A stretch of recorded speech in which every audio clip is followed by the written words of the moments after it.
아침, 점심, 그리고 저녁. 우리는 하루에 3번 식사를 합니다. 깨어있는 시간이 평균 16시간이라고 한다면 약 5시간마다 한 번씩 밥을 챙겨 먹었던 우리의 식문화. 하지만 시대의 흐름과 함께 식사의 형태는 조금씩 바뀌고 있죠. 현대인의 생활 패턴에 맞게 보다 효율적으로, 보다 빠르게 움직이는 식문화.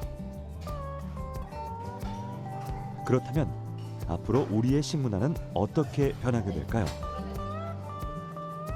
인류의 삶을 좌우할 음식의 미래. 그 변화의 바람에 귀를 기울여 보겠습니다.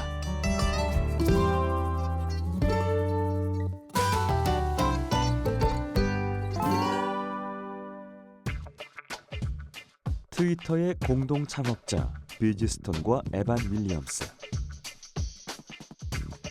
구글을 설립한 세르게이 브린, 페이팔 창업자 피터 틸, 마이크로소프트 창업자 빌 게이츠까지 일명 슈퍼리치, IT 천재로 불리는 이들이 최근 5년간 적게는 200억, 많게는 1000억 원까지 투자한 회사가 있습니다. 닭고기 샌드위치를 만드는 회사, 햄버거 패티를 만드는 회사, 그리고 마요네즈를 만드는 회사까지.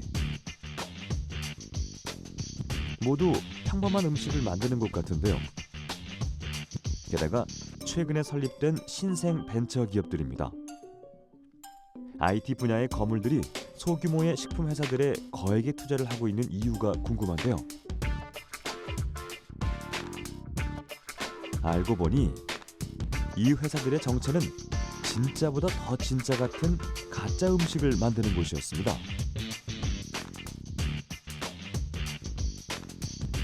배두로 만든 닭고기, 콩과 식물의 뿌리에서 추출한 물질로 고기의 향과 맛을 내는 햄버거 패티, 그리고 달걀 대신 식물성 단백질로 만든 마요네즈는 이미 세계 식품 시장을 뒤흔들고 있습니다. 어쩌면 21세기 식품 산업의 한계를 극복할 열쇠가 이 음식들 속에 담겨 있을지도 모르죠.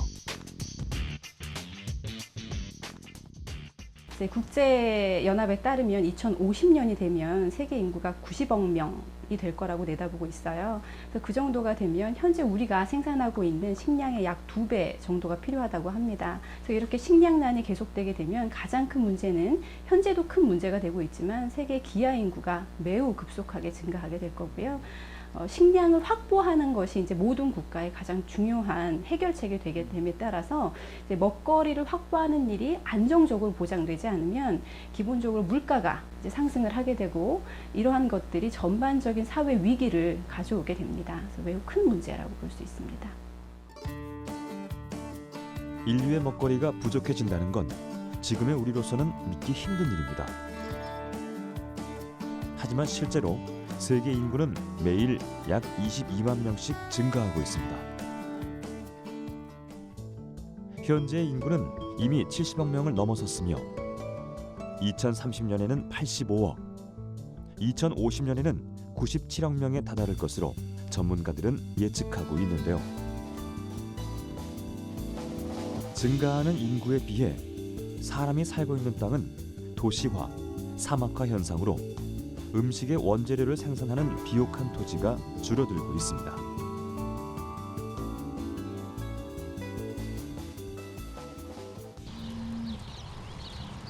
그만큼 경작이 가능한 땅과 가축의 수는 현저하게 줄고 있죠. 문제는 육류 소비량입니다. 2011년 미국에선 90억 마리의 동물로부터 4천만 톤의 고기를 소비했다고 하고요. 중국의 육류 소비량은 미국의 2배를 넘어섰습니다. 곧 육류의 생산량이 폭발적인 식량 수요를 감당하지 못하게 될 것이며 결국 미래의 음식을 통해 이와 같은 문제를 대비해야 하는 결론에 이른 것입니다. 미래 식품의 개발이나 연구에 관한 트렌드를 좀 세 가지로 세 가지 유형으로 나누어서 이야기를 할 수가 있겠는데요.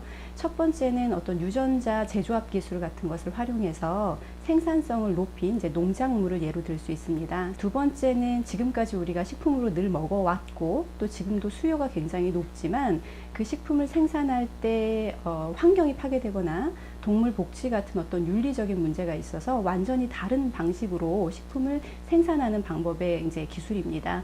세 번째는 실제로는 먹을 수도 있고 영양가도 굉장히 많지만 그동안 어떤 사회 문화적인 요인으로 인해서 우리가 먹기를 꺼려왔던 그런 동식물들의 식품으로서의 가치를 재발견하는 분야의 연구입니다.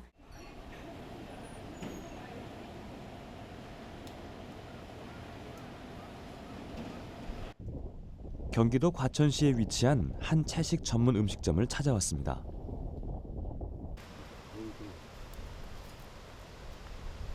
채식 전문 식당인 만큼 아담하지만 정성스럽게 가꿔 놓은 채소밭이 눈길을 끄는데요. 따사로운 햇살을 받으며 초록빛을 더욱 싱그럽게 발하는 이 식물들은 모두 요리에 사용되는 재료라고 합니다.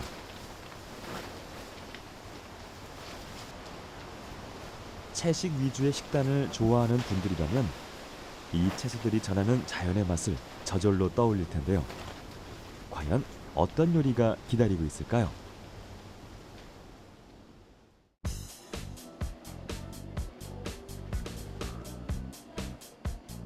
뷔페식으로 준비된 음식들. 방금 전 채소밭에서 본 초록잎들이 각각의 요리에 자리를 잡고 있는데요. 보통의 채소는 쌈을 싸먹거나 간단히 양념을 곁들여 먹는 사이드 메뉴로 생각했는데 이렇게 보니 채식 요리의 종류가 꽤 다양합니다. 특히 제작진의 시선을 사로잡은 이 요리. 이리저리 살펴봐도 고기로 만든 음식인 것 같은데요.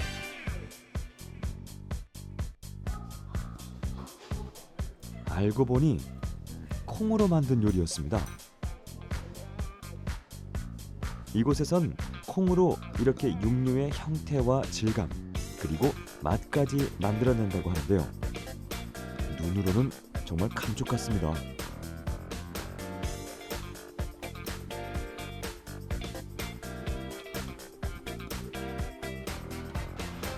채식주의자들이 풀만 먹는다는 생각은 아주 먼 옛날 이야기였는데요. 식물성 재료를 이용해 과연 어떻게 육류의 맛과 식감을 내는지 조리실에서 직접 확인해 보겠습니다.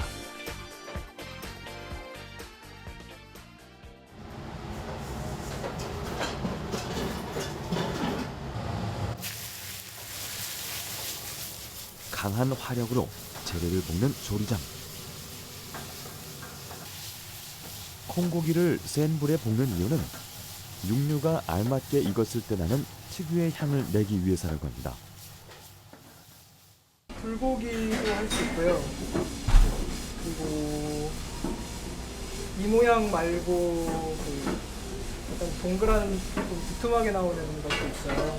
그걸로 약간 닭강정처럼도 할 수 있고요. 콩고기의 두께와 모양에 따라 조리법이 달라지는데요. 두툼한 형태의 콩고기를 기름에 튀기면 닭튀김과 같은 식감을 낼 수 있다고 하네요.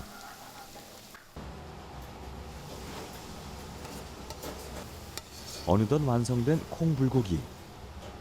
외관상으로는 소불고기와의 차이가 보이지 않는데요. 직접 먹어보지 않는 이상 이 요리를 콩으로 만든 거라고 이야기하는 게 더 이상하게 들릴 것 같습니다. 콩고기의 또 다른 이름은 식물성 조직 단백질입니다. 주요 재료는 대두인데요. 대두는 다른 콩과 비교해 단백질 함유량이 높으며 기름을 짜고 남은 조직 식감이 쫄깃해 대표적인 육류 대용 소재로 사용되고 있습니다. 고온 고압으로 가공된 건조 콩고기는 기본적으로 물에 불려 사용하는데요.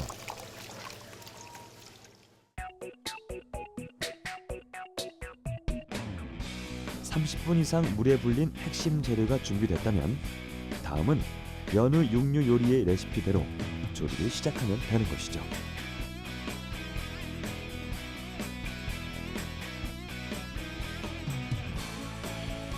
자, 이번엔 또 다른 재료를 이용해 식물성 고기를 만들어 보겠습니다. 준비된 재료는 병아리 콩인데요. 일반 콩과는 조금 다른 모습의 병아리 콩을 사용하는 데는 특별한 이유가 있다고 합니다. 그 중동 지방에서는 그 팔라펠이라고 해서 그 이집트 콩을 그냥 그 병아리 콩을 그냥 으깨서 그냥 이렇게 양념 몇 가지 해서 뭉쳐서 이렇게 튀겨서 이렇게 먹는 그 전통적인 그게 있어요. 병아리 콩이 좀 단백질 함량이 좀 콩 종류 중에서도 높고요. 그리고 약간 좀 식감 자체가 그 고기 식감을 흉내내기에 좀 제일 적합해요. 그리고 뭐 너무 이렇게 단단하고 아삭거리는 식감도 아니고 약간 감자 같은 느낌도 있고 그 식감이 제일 비슷하죠. 콩류 중에서는. 병아리 콩으로 만드는 고기. 병아리 콩 외에도 식감을 더해줄 호박씨, 해바라기씨, 호두 등의 견과류가 필요합니다. 여기에 간장, 후추로 기본 간을 한 다음 믹서기를 이용해 한꺼번에 갈아주는데요.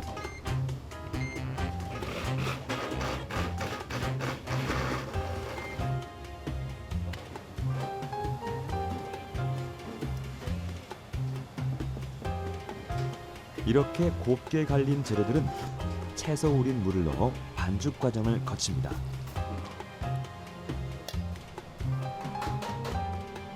이때 또 하나의 재료가 들어가는데요. 바로 글루텐입니다.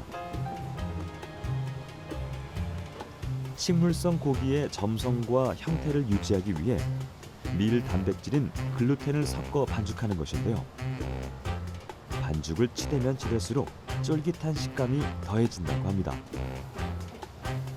반죽이 다 됐다면 한 주먹씩 떼어내 손바닥만한 크기로 두께감 있는 형태를 만듭니다. 이쯤 되니 실제 고기로 패티를 만들어 놓은 듯한 모습을 갖췄는데요. 이게 끝이 아닙니다. 찜통에 넣어 40분간 쪄내면 병아리 콩으로 만든 고기가 완성됩니다.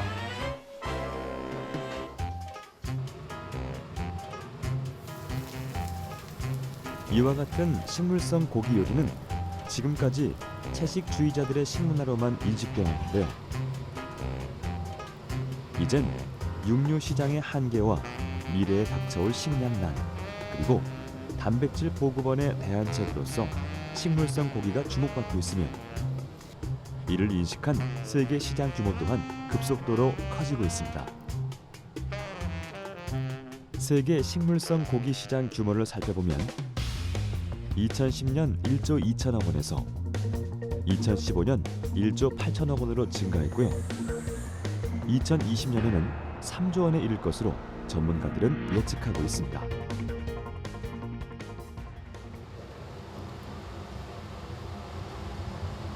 콩을 이용해 고기와 같은 향, 색, 식감, 그리고 맛까지 구현해낸다는 건 생각보다 많은 의미를 포함하고 있는데요. 미래 음식 문화의 한 줄기를 담당하게 될 식물성 고기. 앞서 언급했던 세계 IT 거물들이 왜 식품 산업에 도전장을 내밀고 있는지, 그 가치가 어느 정도일지 우리는 찬찬히 생각해 볼 필요가 있습니다. 대체로 이제 좀 고기하고 비슷한 맛을 낼 때 좀 놀라워하죠. 놀라워하고 매일 먹는 건 아니지만 한 번씩 먹으면 포만감도 아무래도 있는 것 같고요. 단백질이다 보니까 좋아하세요. 네, 좋아하세요.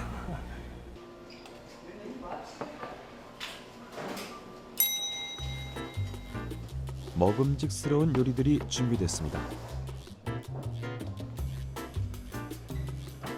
수십 가지의 음식 중에서도 식물성 고기 요리는 메인 요리로서 사람들의 시선을 사로잡는데요.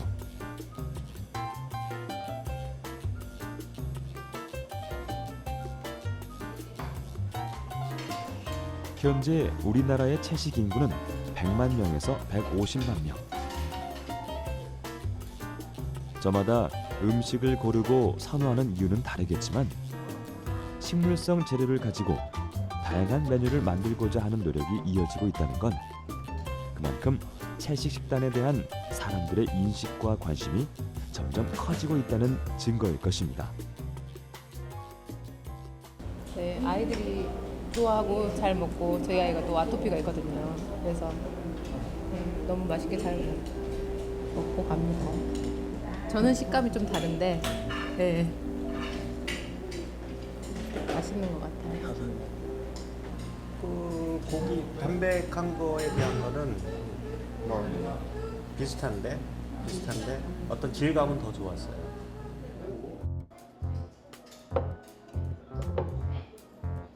자고로 음식은 눈으로 먹고 코로 먹고 마지막으로 입으로 먹는다 했습니다. 그렇다면 식물성 고기의 존재란 오감을 감쪽같이 속이는 기술의 결정체라고 할 수 있는데요. 미래 먹거리를 대체하기 위한 식재료의 변신. 최근 들어 이러한 음식을 부르는 또 다른 이름이 있는데요. 바로 뉴푸드입니다. 새로운 음식의 시대가 열리고 있는 것이죠. 우리는 지금 음식이 나아가야 할 미래에 대해 고민하고 그 길 위에서 우리가 해야 할 노력이 무엇인지 찾아보고 있습니다. 기존의 식재료와 기존의 기술이 만나 새로운 요리와 새로운 음식 문화를 창출해내는 일.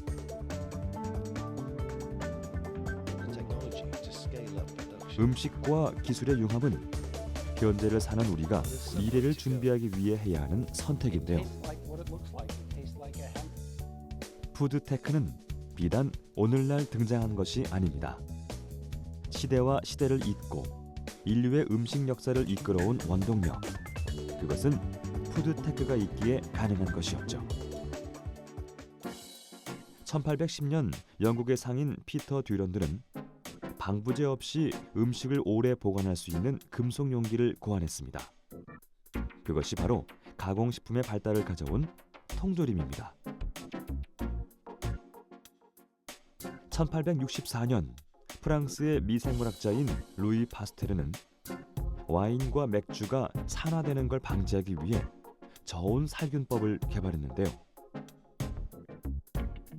병원균과 부패균을 부분적으로 살균하는 이 기술은 식품의 부패를 막고 장거리 이동이 가능하도록 만들었죠.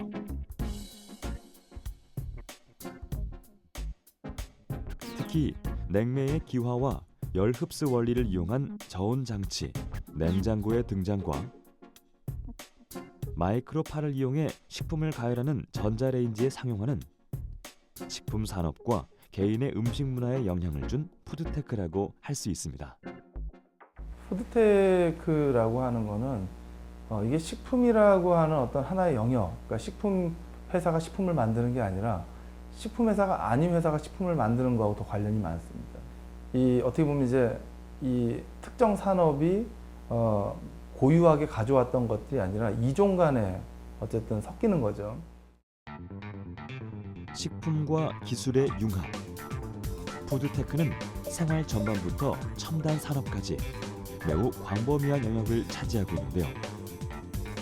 몇 가지로 분류를 해보자면 식품의 원재료를 생산하는 분야에선 지능화된 농장 시스템인 스마트팜을 들 수 있습니다. IT 기술을 활용해 식재료의 생산 효율을 높일 수 있죠. 외식 분야에선 스마트폰을 이용한 배달 서비스가 대표적입니다. 빅데이터가 내 위치에서 맛집을 분석하면 개인이 원하는 맞춤 요리를 터치 한 번으로 주문할 수 있죠. 육류를 대신할 식물성 고기, 파우더식, 곤충식과 같은 뉴푸드의 연구도 푸드테크의 한 분야입니다.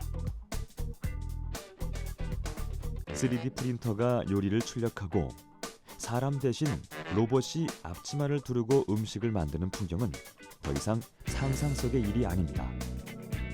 푸드테크로 이뤄낸 우리 현실의 모습입니다.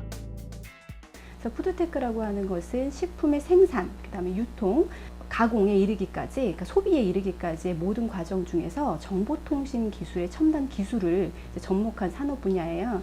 그래서 국내에서의 푸드테크는 현재는 외식업의 정보통신 기술을 융합한 형태가 가장 활발하게 이루어지고 있지만 우리가 앞서 이야기한 미래식품의 모든 기술들, 그러니까 배양육을 만든다거나 인조고기를 만든다거나 아니면 그 식용곤충을 섭취할 수 있는 형태로 가공한다거나 하는 것들이 전부 사실은 푸드테크 범위 안에 들어온다라고 얘기를 할 수 있고요.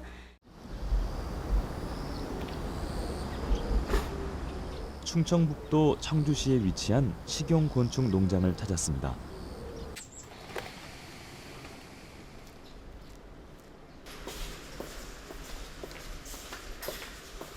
이곳에선 미래에 부족한 식량 자원을 대체할 수 있는 아주 특별한 곤충을 만날 수 있다고 하는데요. 농장주 김민우 씨를 따라 들어간 사육실. 상자를 열어 안을 살피자 꼭꼭 숨어있던 곤충의 모습이 서서히 드러나기 시작합니다. 김민우 씨의 손 위에 활기차게 꿈틀거리는 모습이 왠지 낯이 익은데요. 바로 군뱅이로 불리는 흰점박이 꽃무지 애벌레입니다. 흰 점박이 꽃무지 애벌레라고 보통 우리가 군뱅이라고 부르는 애벌레를 사육하고 있고, 이제 성충부터 이제 애벌레, 그다음에 수확할 때까지 전 과정을 농장에서 이렇게 사육하고 있고요. 그다음에 지금 보시는 이 박스 방식으로 저희는 사육을 하고 있어요. 예, 한 박스에는 약 군뱅이가 약 200마리 정도 그렇게 자라고 있습니다. 매월 군뱅이의 생산량은 약 300kg. 이를 수로 헤아리면 12만 마리 정도로 농장은 결코 작은 규모가 아닙니다. 사육실 일일이 상자를 살피며 군뱅이의 전 과정을 체크하려면 꽤 많은 인력이 필요할 것 같은데요.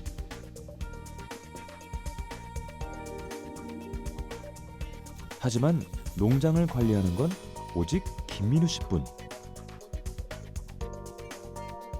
농장 전체가 자동화로 이루어져 있기 때문입니다.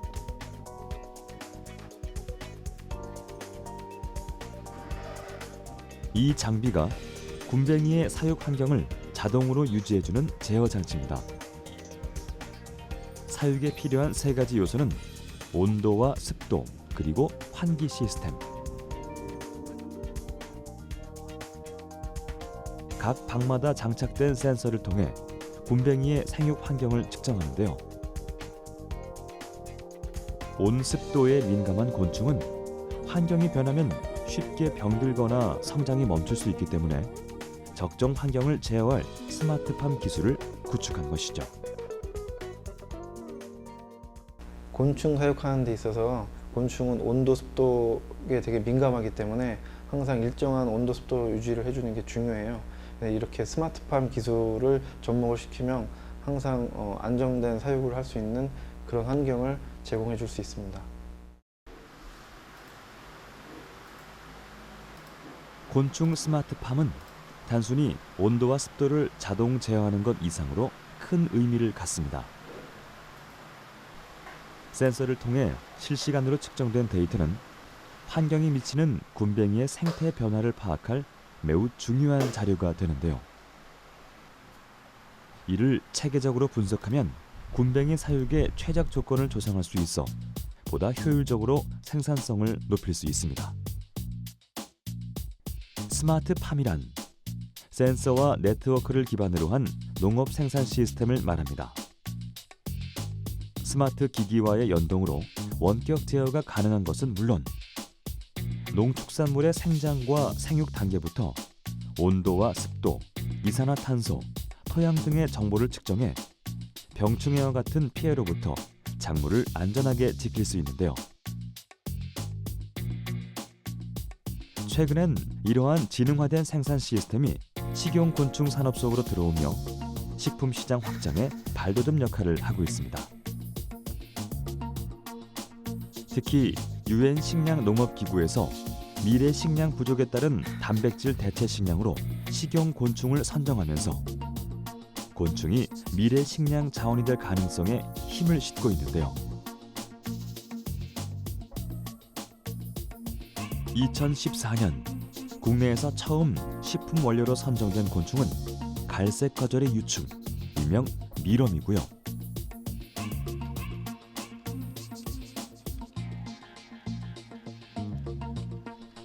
이어 두 번째로 흰점박이 꽃무지 유충인 군뱅이가 식품 원료의 가능성을 인정받았습니다.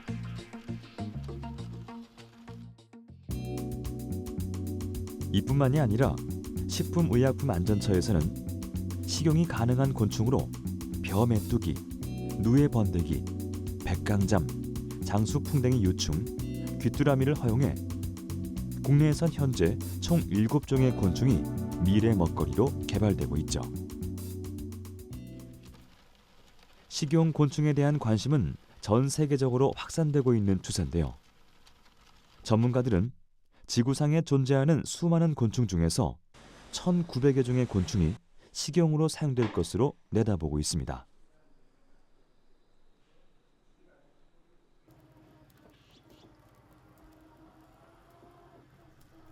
미래 식량 자원으로 각광받는 식용곤충.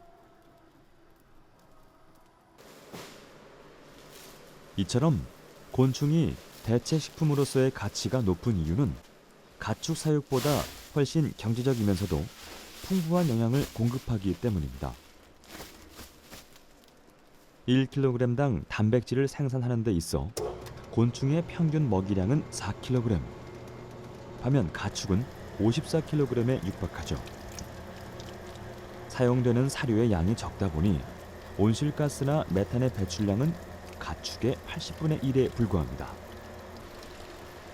즉, 가축 대비 적은 양의 먹이와 경작지로 동일한 양의 영양을 얻을 수 있는 친환경 식품인 셈입니다. 군뱅이 같은 경우에는 지금 이제 고단백이고 또 불포화 지방산이 많기 때문에 건강을 생각하는 데 있어서 되게 효율적인 그런 식품으로 자리 잡을 수 있을 것 같고, 적은 면적에서도 사육이 가능하고 또 이제 들어가는 사료도 생산량 대비 적게 필요하고 또 이제 생산하면서 생기는 어떤 유해한 환경 피해도 없고 또 오히려 이제 생산되면서 생기는 어떤 분변토는 또 다른 농작물을 키울 수 있는 비료로 쓰일 수 있는 그런 장점이 있습니다.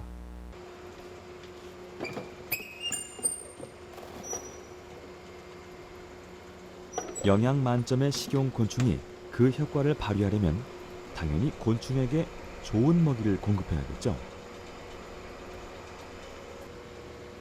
군뱅이의 필수 먹이는 바로 발효 톱밥입니다. 톱밥 이외의 다른 먹이를 섭취하지 않는 군뱅이는 먹이의 발효 정도에 따라 성장 변화가 달라지는데요. 참나무 생톱밥에 영양제와 발효액을 섞은 후 70도씨가 넘는 고온에서 약 45일가량 발효시키면 먹이가 완성됩니다. 이 톱밥을 영양분 삼아 군뱅이는 일령부터 종령이 되기까지 사육 상자 안에서 몸집을 키우는데요. 사육 기간은 대략 40일에서 50일. 단계별 성장 시기를 거치며 어엿한 군뱅이의 모습을 갖춰갑니다. 이 중 몸집이 가장 큰 군뱅이가 식용 곤충으로 사용되고요. 일부 군뱅이는 번데기를 거쳐 성충으로 키우는데요. 별도로 알을 구할 필요 없이 자체 순환 시스템으로 알을 공급받기 위해서라고 하네요.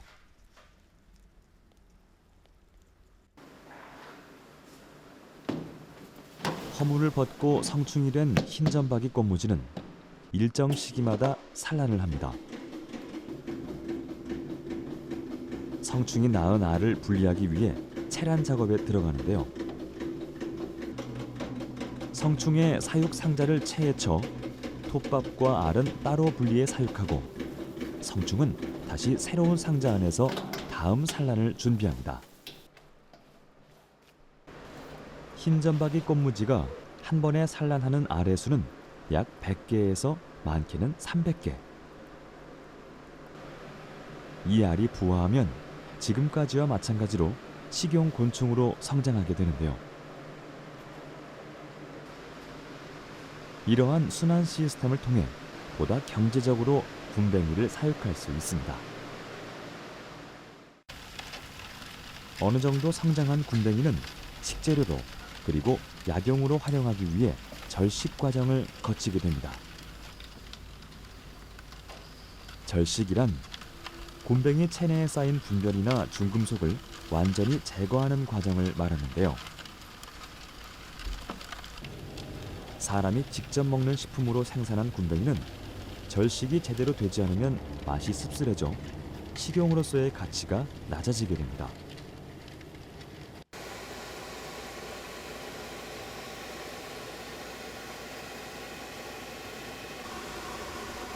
분변을 빼내고 살균과 세척 과정을 통해 1차 가공을 마친 곤뱅이는 곧바로 건조에 돌입하는데요.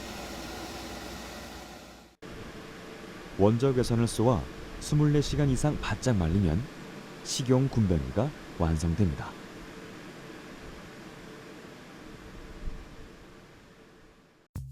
고단백질 영양분에 바삭하고 고소한 식감까지 식품 원료로서 무궁무진한 가능성을 지닌 식용곤충. 물론 곤충을 식품으로 받아들이기 위해 넘어야 할 산은 많지만 안정성과 체계적인 생산 방식, 요리 방법에 대한 구체적 활용 방안을 마련한다면 머지않아 우리 미래의 밥상에서 식용곤충은 당연한 식재료가 될지도 모르겠습니다. 이런 식용곤충에 대해서 지금 이걸 누가 먹겠어 하지만 옛날에 물을 누가 사 먹겠어 하는 것처럼 차후에는 분명히 그런 식용곤충 미래 식량에 대해서 관심이 되게 많을 것 같고 뭐 인구가 계속 증가되고 그러면서 뭐 자원이 또 고갈되고 그리고 또 이제 환경도 오염되고 하니까는 분명히 어떤 미래에는 뭐 더 안정적이고 또 효율적으로 생산할 수 있는 이런 식품이 이런 식량이 필요할 거라고 그런 시대가 꼭 올 거라고 생각이 돼요. ICT 분야가 융합된 스마트팜의 성장과 외식 산업의 눈부신 발전은 푸드테크라는 신산업의 길을 열었습니다. 푸드테크는 하나를 먹더라도 잘 먹고 싶은 우리의 욕구를 자극하며 식문화 트렌드의 변화를 이끌고 있는데요.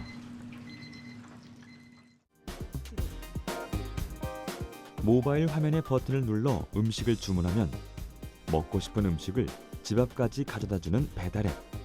한 번쯤 사용해 보셨을 겁니다.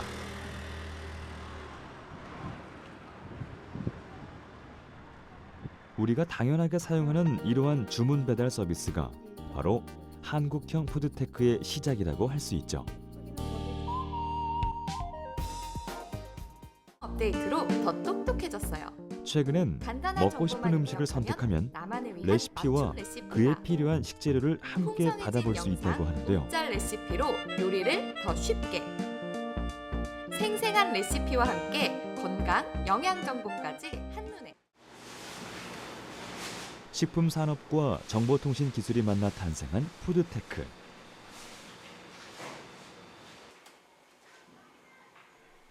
마치 미래의 이야기 같지만 바로 지금 우리가 누릴 수 있는 현재의 모습입니다. 그래서 우리가 O2O라고 하는 것이 원래는 제조와 서비스가 연계하는 그런 어떤 방식인 건데 이제는 앞으로는 우리가 뭐 지금까지 한국에 앞서 있는 이런 IoT 또는 ICT 기술을 이런 그 식품 산업에 적용하게 되면 이러한 외식 산업에서 우리가 하고 있는 어떤 서비스 제품들을 이러한 그 뭐 배달 시스템에 우리가 적용한다든지 또 우리가 굳이 요리를 갖다가 집에서 하지 않고도 얼마든지 자기가 필요로 한 어떤 다양한 음식들을 온라인을 통해서 우리가 공급받을 수 있기 때문에 결국 이제 공장에서 제조된 것들이 이런 어떤 그 마트라든지 이런 데 거치지 않고 직접 집으로 고객에게 바로 연결될 수 있는 산업들은 굉장히 많겠죠. 푸드테크를 통해 맞춤형 식사를 즐기고 더욱 빠르고 간편하게 식사를 해결하려는 움직임은 이제 현대 사회에서 드물지 않게 찾아볼 수 있습니다. 눈앞에 닥친 업무에 허덕이는 직장인들이라면 더욱 효과적인 식사를 원하는 건 당연한 일이겠죠. 시간이 촉박하고 밀려드는 업무량에 정신없이 일하기 바쁜 사무실 풍경. 어김없이 점심시간이 찾아왔는데요. 끼니를 해결하자니 산더미처럼 쌓인 업무가 발목을 붙잡는 상황. 이때 한쪽에서 일하다 말고 무언가 꺼내드는 여성이 보입니다. 배고픔을 달래기 위해 간식이라도 먹으려는 걸까요?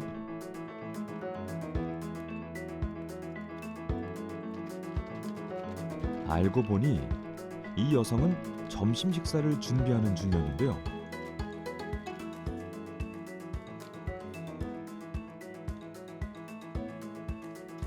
한 끼 식사에서 섭취할 수 있는 영양분이 고스란히 담긴 음료 식사. 식사 대용 유동식입니다. 음료를 마시면서 업무를 이어가는데요. 물을 넣어 마시기만 하면 식사 끝. 시간은 불과 5분도 채 되지 않습니다. 지금은 이제 싱글로 사는 싱글족들도 많이 나와 있고 해서 집에서 홈미를 만들어 먹기가 쉽지 않은 거죠. 그래서 이제 바깥에서 식사를 많이 드시는데 그렇다 보니까 집안에서 이제 나 휴대용으로 가지고 다닐 수 있는 음식을 집에서 준비하기도 사실 쉽지가 않아요. 도시락을 싸가지고 가지고 다닐 수도 없고 그렇기 때문에 이 바깥에서 주로 식사를 하시는 분들한테 한 끼를 급하거나 이제 빠르게 또 바쁜 현대인들의 그 짧은 시간 안에 먹을 수 있는 식사를 찾다 보니까 저희가 간편하게 드실 수 있는 형태로 해서 이 제품을 기획하게 됐던 거죠. 홀로 지내는 싱글족이나 시간을 쪼개 쓰는 현대인들 사이에선 휴대하기 편하면서도 든든한 한 끼 식사가 될 수 있는 유동식을 찾는 이들이 늘고 있습니다. 가격 싸지. 한 컵 정도의 양으로도 몇 시간 동안 포만감을 느낄 수 있을 뿐더러 영양은 충분히 공급받을 수 있기 때문이죠.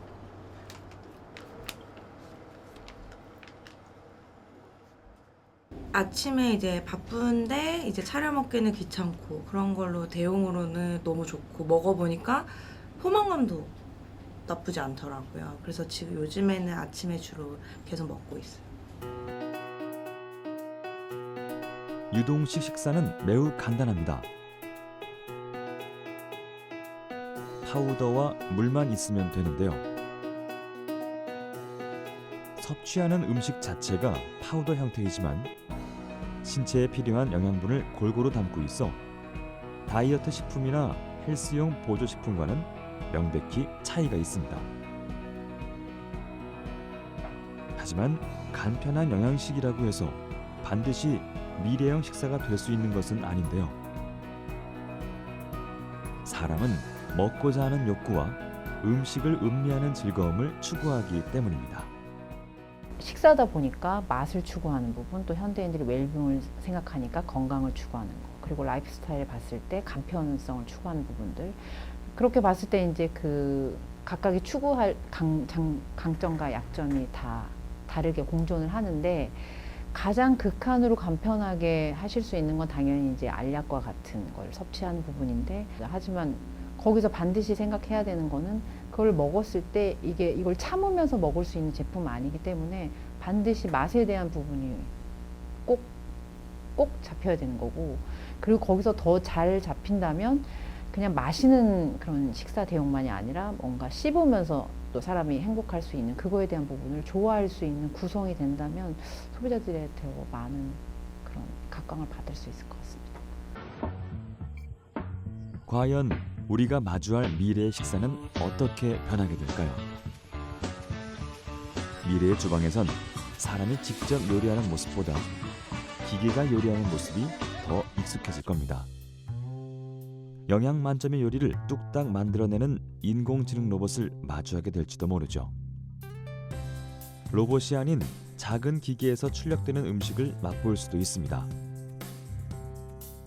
다름 아닌 3D 푸드 프린터. 원하는 음식의 재료와 방법을 선택하기만 하면 제 시간에 완벽하게 출력된 음식을 먹을 수 있는데요. 세계 각국에선 설탕과 초콜릿을 원료로 디저트를 만드는 3D 푸드 프린터를 시장에 선보이고 있습니다.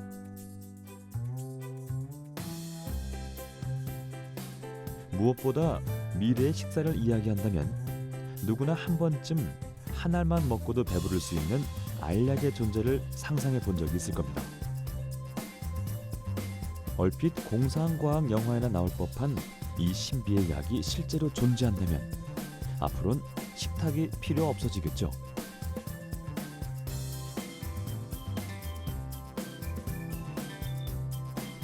우리가 살게 될 미래는 어쩌면 알약 하나로 식사를 대신하고 유동식으로 영양분을 섭취하며 곤충 요리를 즐겨 먹게 될지도 모를 일입니다.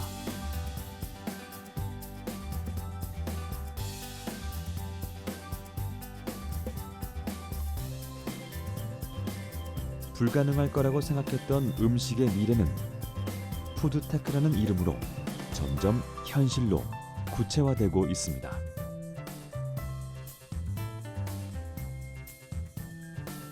하지만 여기서 우리가 반드시 잊지 말아야 할 건 새로운 식문화를 만들어가는 도전 속에서 음식이 주는 행복을 놓쳐서는 안 된다는 것입니다. 앞으로 미래에도 우리가 이 생명을 위해서 이런 어떤 건강을 위해서 섭취하는 어떤 음식이 이러한 또 영양적인 요소 이외에 이런 정신적인 행복에 관련된 것들이 크기 때문에 이러한 것들은 두 가지 기술과 이런 정신적인 어떤 행복에 대한 어떤 감성적인 영역들이 같이 갈 수밖에 없을 것 같습니다.